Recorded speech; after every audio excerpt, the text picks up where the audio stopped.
This hour's newsmaker is an attorney, a public safety consultant, and the former chief of police.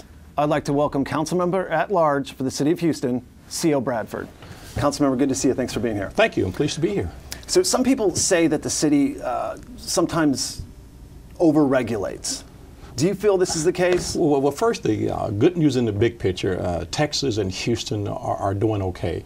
But there are three areas which I think we should be concerned about, and that is crime, infrastructure issues, and spending. I think we're spending too much money at the city of Houston given our economy situation today. So should we be focused more on our core services?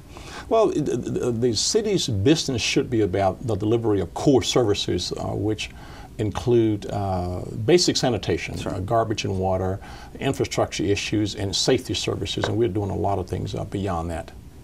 So I know that public safety is obviously a community concern. From a council's perspective, what should the role of your average citizen, maybe the role of the police or a business be? Well, when we look at crime and all the things that are the impetus of crime, certainly the police officers do not control those particular variables. So we need collective, broad input from the citizens, from businesses, and the police department as well.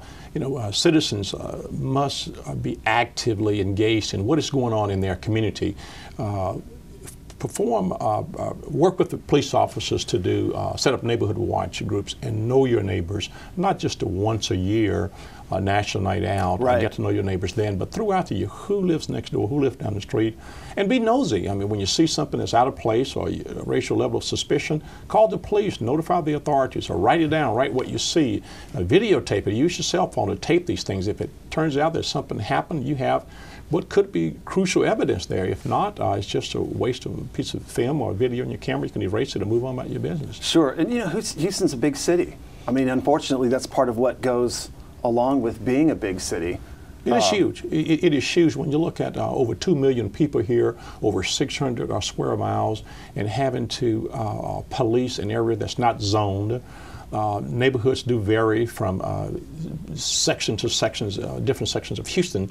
There are different expectations there. So we really need businesses to work with the citizens in the neighborhood and the police officers to collectively identify what are the issues, what are the concerns in those particular neighborhoods, and the officers, the department doesn't have the resources to alleviate all of the concerns and problems. That's where businesses can come in to offer some additional resources. A specific example, I served as police chief 7 years here in the city, and we had 41 officers on mounted patrol.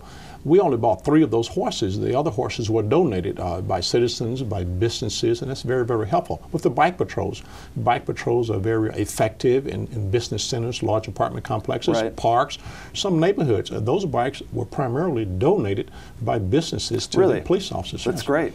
It's great to see the city coming together and supporting that effort. And it's needed because our budget, public dollars, they are constantly dwindling. So therefore, we cannot afford to buy as many things and provide as many types of services as we used to do in the past. So I think that in today's economy, the city of Houston should relax and restrain from over-regulating.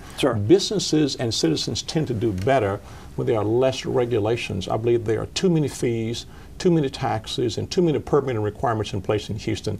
That doesn't help businesses. If we were to step back and say, okay, as a local governmental entity, we're going to provide basic core services and promulgate policies and ordinances that allow businesses to grow, expand. That is how you boost the local economy and provide for additional job opportunities, in my view, not to deploy additional taxes, fees, and permanent requirements. That restricts business opportunities. Well, Councilmember, thanks for your time today. Thanks for being here.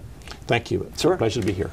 This hour's newsmaker has been Councilmember at Large for the City of Houston, C.O. Bradford. For more of this interview and other newsmakers in Houston, check out Channel 1 On Demand under Get Local. I'm Michael Bybee. Thanks for joining us.